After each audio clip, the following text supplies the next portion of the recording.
Hello students, today we will discuss the laser beam characteristics. Laser beam की क्या क्या characteristics हैं. So as we know that light from the laser arises primarily from stimulated emission and the resonator cavity within which the amplifying medium is kept leads to the following spectral properties. So जो light है laser से जो arise होती है वो primarily stimulated emission और resonator cavity की वजह से होती है एंड जिसकी वजह से हमें स्पेशल जो प्रॉपर्टीज़ होती है वो मिलती हैं. Directionality, spectral purity, high power and extremely short pulse durations. Okay, so these spectral properties lead to many applications of the lasers. इन वजह से ये स्पेक्ट्रल प्रॉपर्टीज़ की वजह से ये लेज़र्स का जो है कई क्षेत्रों में बहुत ज़्यादा उपयोग होता है. ओके, तो फर्स्ट है आपका directionality.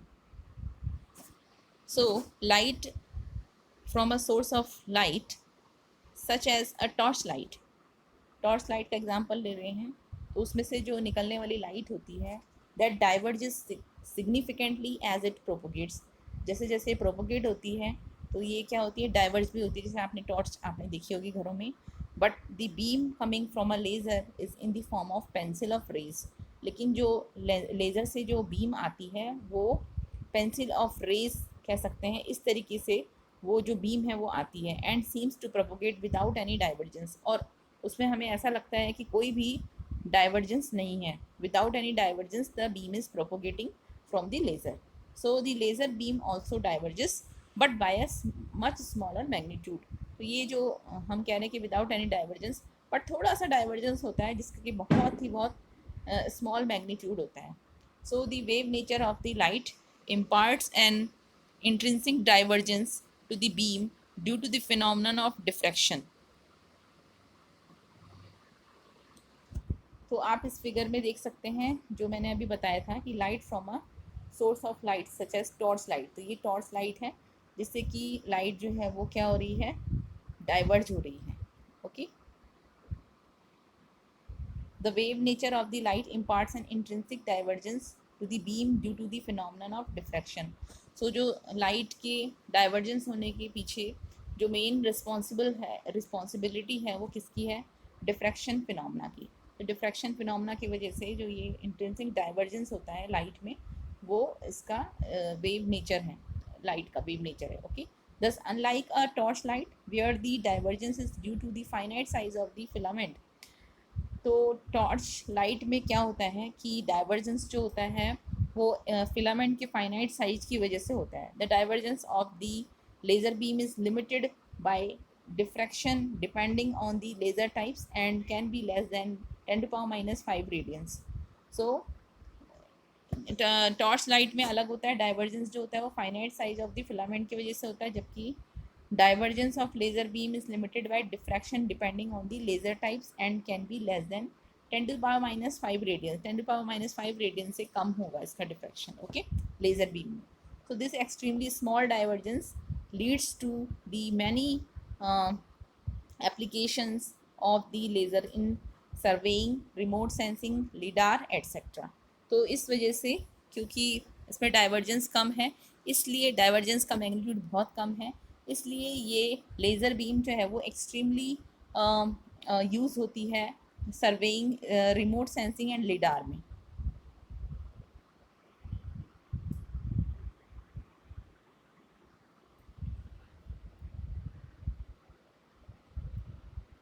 Okay, so for example, consider a teeny filament lamp placed at the focus of a convex lens. तो हम ये कंसिडर करते हैं एक टीनी फिलामेंट लैम्प जो कि एक कॉन्वेक्स लेंस के फोकस पे रख दिया गया है. तो कॉन्वेक्स लेंस के फोकस में रखा गया है एक टीनी फिलामेंट, ये जो लैम्प है वो रखा गया है जिसकी की लेंथ है एल या विड्थ हम कह सकते हैं एल है. So filament can be considered to made up of number of point sources. तो ये फिलामेंट को हम मान सकते हैं कि इसमें बहुत सारे पॉइंट ऑफ सोर्सेज हैं और प्रत्येक पॉइंट से जो है, क्योंकि पॉइंट ऑफ सोर्सेज हैं कई सारे पॉइंट ऑफ सोर्सेज से मिलकर के बना है ये फिलामेंट, हम ये मान रहे हैं तो प्रत्येक पॉइंट जो है इस फिलामेंट का, यानी कि वो क्या करेगा, एक सोर्स ऑफ लाइट का काम करेगा. Okay, so thus light emanating from different points on the filament will travel along different directions. इसलिए प्रत्येक पॉइंट से जो लाइट रे निकलेगी वो डिफरेंट डायरेक्शंस में निकलेगी. प्रत्येक डिफरेंट पॉइंट से निकलने वाली रे जो होगी वो डिफरेंट डायरेक्शन में होगी. And after passing through the lens and exiting beam will diverge.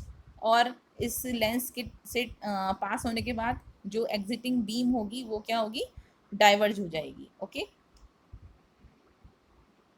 So if the linear dimension of the filament is about 2 mm, अगर इसकी लीनियर डायमेंशन जो है फिलामेंट की वो 2 मिलीमीटर है. And if the focal length of the convex lens is 10 centimetre, अगर focal length जो है कॉन्वेक्स लेंस की 10 सेंटीमीटर है, तो angular divergence of the beam जो होगी वो अप्रॉक्सीमेटली 1 डिग्री होगी.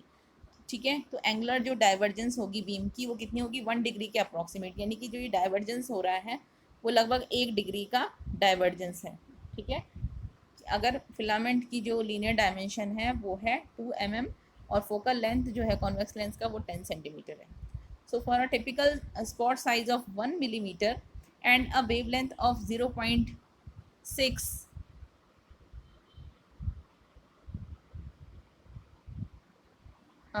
0.6 micrometer, the divergence angle is given approximately by 0.01 degree. तो अगर हम इसका जो ये स्पॉट साइज बोलेंगे फिलामेंट की जगह पे 1 मिलीमीटर का ले लें और वेवलेंथ जो है वो 0.6 माइक्रोमीटर की हो, तो डाइवर्जेंस एंगल जो होगा वो अप्रॉक्सीमेटली 0.01 डिग्री का होगा. A beam is said to be diffraction limited if it diverges only due to diffraction, and usually laser beams are diffraction limited. So ये जो बीम होगी वो कैसी कहलाएगी, डिफ्रैक्शन लिमिटेड बीम कहलाएगी. ठीक है, ये वाली beam. And if it divergence only due to diffraction, अगर ये केवल डिफ्रैक्शन की वजह से डाइवर्ज होती है. Okay, and usually laser beams are diffraction limited. ठीक है, तो जो बीम जो है वो डिफ्रैक्शन लिमिटेड कब कहलाती है, जब ये केवल डिफ्रैक्शन की वजह से डाइवर्ज होती है. और यूजुअली जो लेजर बीम्स होती हैं वो डिफ्रैक्शन लिमिटेड होती हैं. So we may mention that the laser beam from a laser diode has a significant divergence due to the small spot size of the beam. So this figure shows the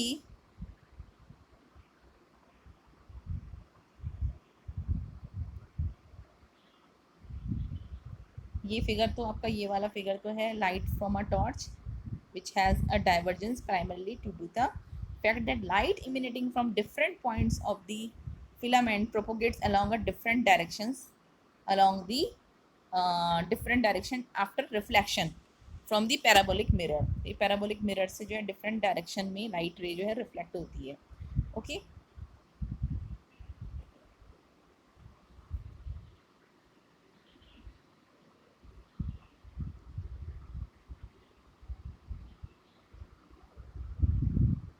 so for a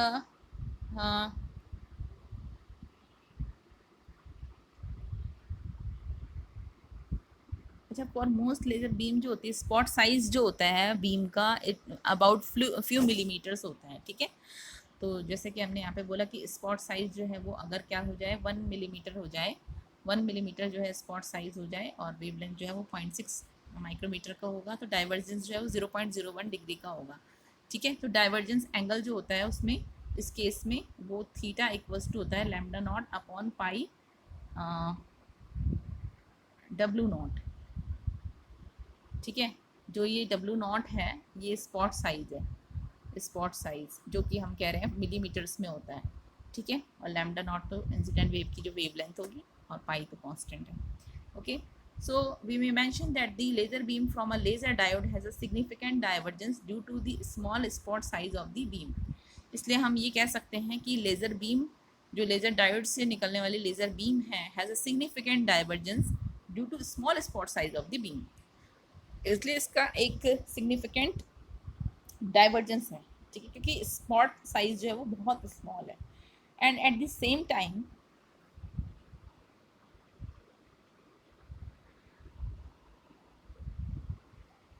eight the same time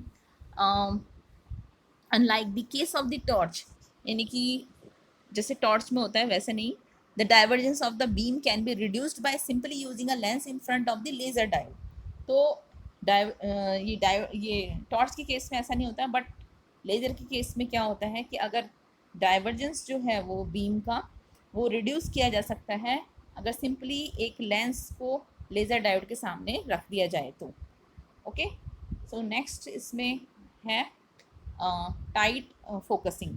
tight focusing, so highly directional properties की वजह से, laser beam की highly directional property की वजह से इनको बहुत small areas में फोकस किया जा सकता है।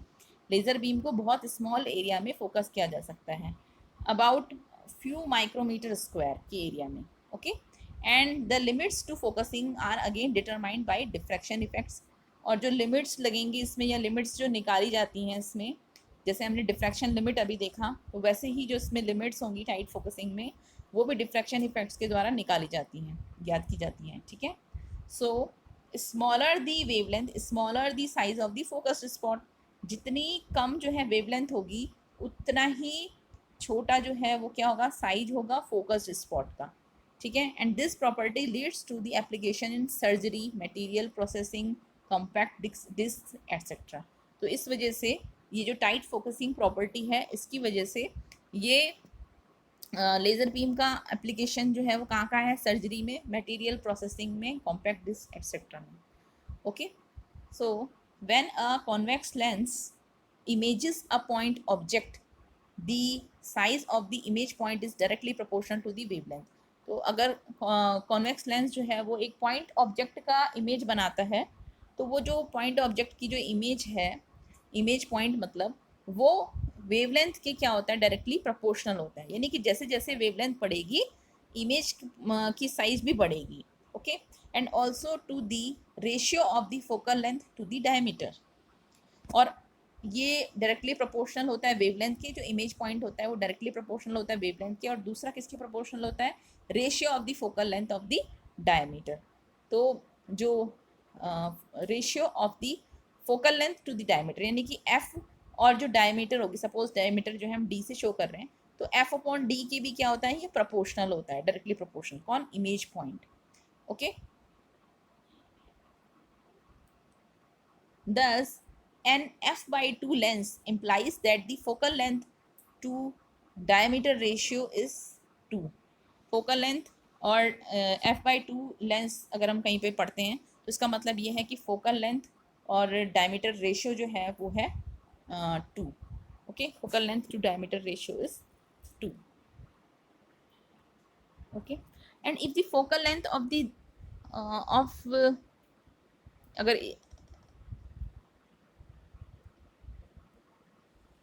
अच्छा, ये जो ratio of focal length to the diameter हम पढ़ रहे हैं, the ratio of the focal length to the diameter of a lens, ये इसको हम एफ नंबर से के नाम से भी जानते हैं, एफ नंबर।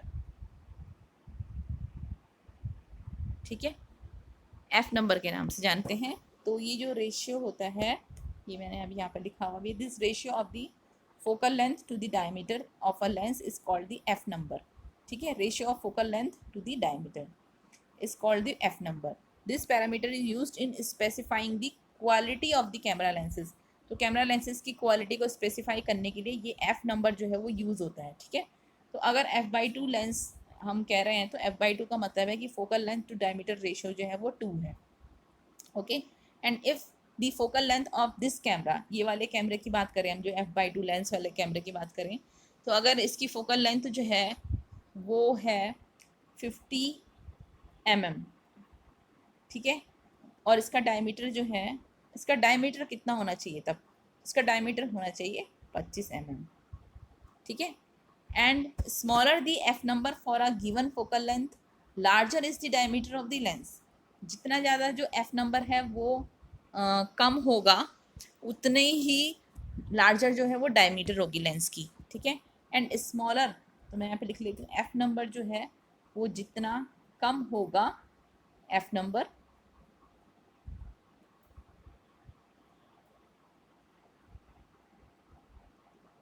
एफ नंबर है ये। ठीक है, ये फोकल लेंथ मत समझना, ये है एफ नंबर। सो एफ नंबर जितना जो है वो कम होगा उतना ही जो डायमीटर है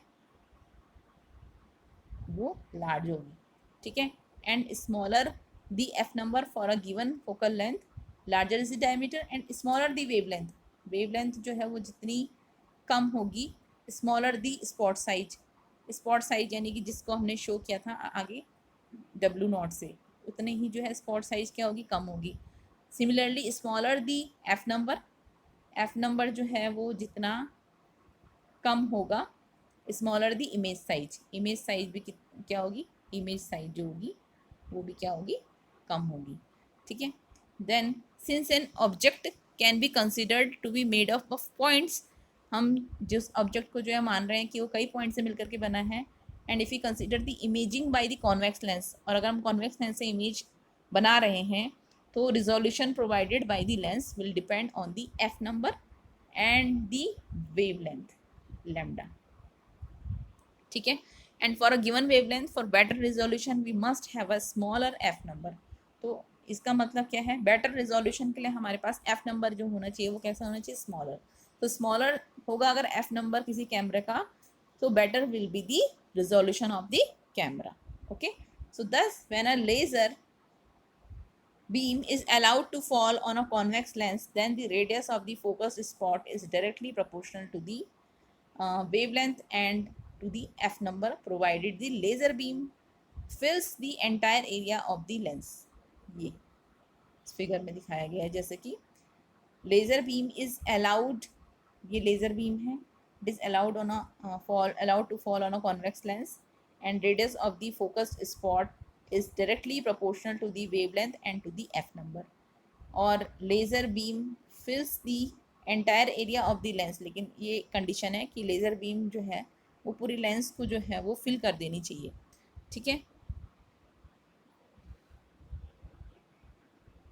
so if you take a lens having an F number of 2, अगर हम कोई ऐसा लेंस लेते हैं जिसका कि एफ नंबर वो क्या हो, 2 हो, ठीक है, and then for a laser wavelength of 600 nanometer, the radius of the focus spot will be 1.5 micrometer. Thus, the area of such a focus spot would be about 7 micrometer square. So, if the laser beam has a power of 1 million watt, अगर laser beam जिसकी laser beam की power जो है वो 1 million what यानी कि 10⁻6 what के बराबर है, then intensity at the focused spot would be approximately 14 terawatt per centimeter square, okay, and such intensities of light lead to electric fields of 10 to the power 9 volt per meter.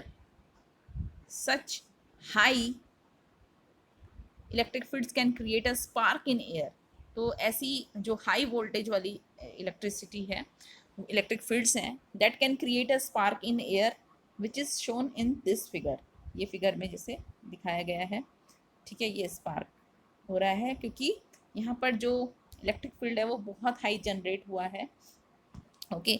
So this shows that laser beams can be focused to extremely small regions producing very high intensity and electric fields। तो ये देख सकते हैं हम, इससे हमें ये proof होता है कि जो लेज़र बीम है बहुत हाई डायरेक्शनलिटी के कारण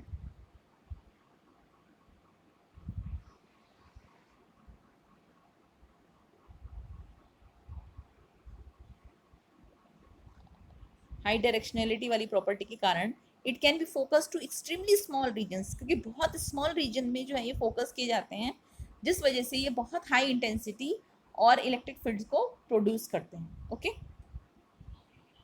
this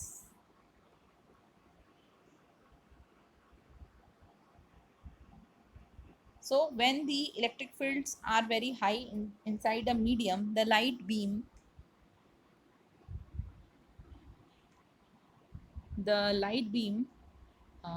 can change the properties of the medium, जिसको कि हम नॉन लीनियर इफेक्ट कहते हैं, हमने ये पढ़ा भी है, ठीक है। एंड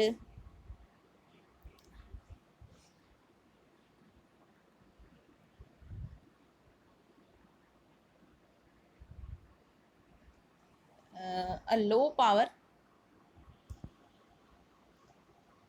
हम यहाँ पर ये भी मेंशन कर सकते हैं कि अ लो पावर यानी कि 2 milliwatt diffraction limited laser beam incident on the eye gets focus to a very small spot. एक लो पावर यानी कि 2 मिलीवॉट की लेज़र बीम को डिफ्रैक्शन लिमिटेड है जो कि वो आई पे फोकस करवाया जाता है, उसको इंसिडेंट करवाया जाता है, वेरी स्मॉल स्पॉट पे फोकस करवाया जाता है and can produce an intensity of about 100 वाट पर सेंटीमीटर स्क्वायर। ये जो इंटेंसिटी प्रोड्यूस करता है वो 100 वाट पर सेंटीमीटर, बहुत ज़्यादा, पर centimetre square on the retina. This could Indeed damage the retina, ये जो है रेटिना को डैमेज भी कर सकता है। जबकि हम दूसरी तरफ ये देखें कि जब हम 20 वाट वाले बल्ब को एक 5 मीटर की डिस्टेंस से देखते हैं अपनी आँखों से, then eye produces an image of the bulb on the retina and this would produce an intensity of only about 10 watt per meter square।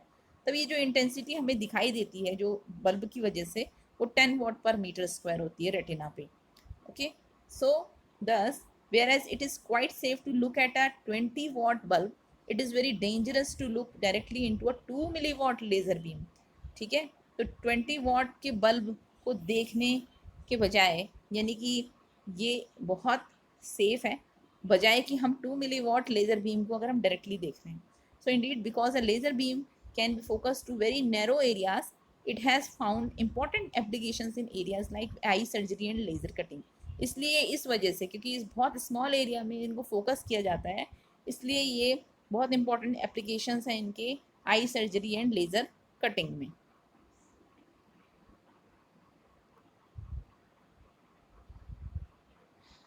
And एक दूसरा बहुत इंपॉर्टेंट एंड इंटरेस्टिंग एप्लीकेशन जो है एक्सट्रीम डायरेक्शनलिटी का laser beams की, that is the realization of artificial stars in the sky. Artificial stars के realization का। So अगर at a height of about 95 kilometer above the surface of the earth there is a layer containing sodium atoms। 95 kilometre की height पे surface, earth surface से 95 kilometre की height पे एक layer है जो कि सोडियम एटम से मिलकर के बनी है। And if a laser beam at a wavelength of 589 nanometer is sent up, अगर 589 नैनोमीटर की लेज़र बीम, 589 नैनोमीटर वेवलेंथ वाली लेज़र बीम अगर हम आप भेजें तो सोडियम एटम्स क्या करेंगे, इस रेडिएशन को एब्जॉर्ब कर लेंगे and they get excited to a higher energy level, higher energy level में एक्साइट होंगे and then emit spontaneously when they get de-excited, और जब डी एक्साइटेड होंगे तो वो स्पॉन्टेनियसली क्या होंगे, इमिट होंगे।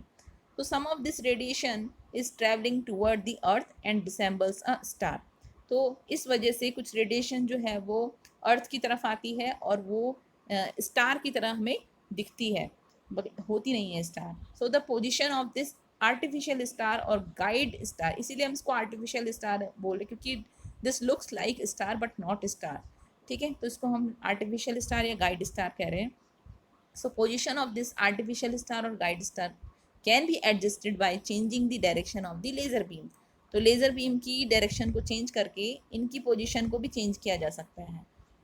Typically, pulse lasers emitting a power of about 20 watt and pulse widths of 100 nanosecond are used to create the star. So one of the interesting application of this guide star is in correction of in guide star, ये जो artificial star है इनका भी use है। क्या application इसका, is in the correction of images formed by the telescopes on the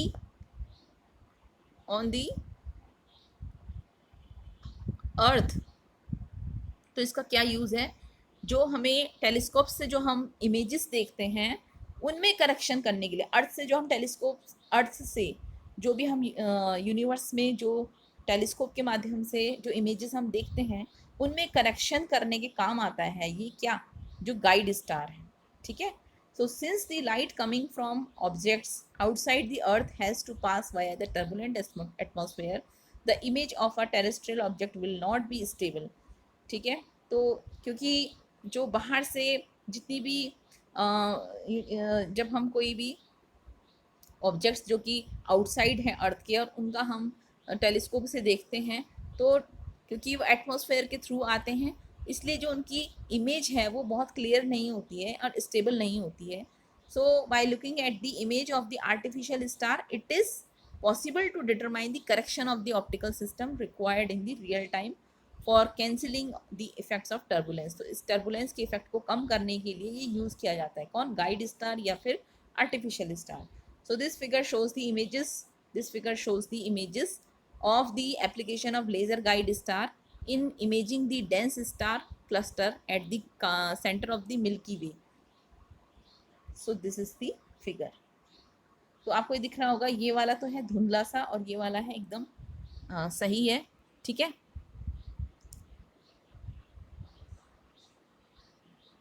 okay, तो ये जो लेफ्ट वाला है, ये वाला लेफ्ट वाला है image using laser guide star.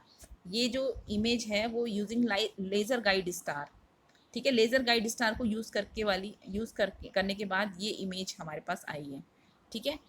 Okay, and जो ये राइट साइड वाली जो इमेज है, ये वाली इमेज, इस इमेज को देखेंगे आप। So this is a natural guide star image, ये नेचुरल गाइड स्टार इमेज है, ठीक है। तो इस तरीके से इसका यूज़ होता है, गाइड स्टार का यूज़ होता है जो इन ऑब्जेक्ट्स की इमेज है इनको इनमें करेक्शन करने के लिए, ठीक है। तो इस तरीके से आपने देखा कि लेज़र की डिफरेंट प्रॉपर्टीज़ जो है वो कैसे यूज़ होती हैं और कैसे इनका एप्लीकेशन है। तो कुछ और प्रॉपर्टीज़ भी है अभी इनकी, अभी हमने ये नहीं पढ़ा, spectral purity, high power and extremely short pulse duration. तो ये हम नेक्स्ट लेक्चर में पढ़ेंगे। ओके।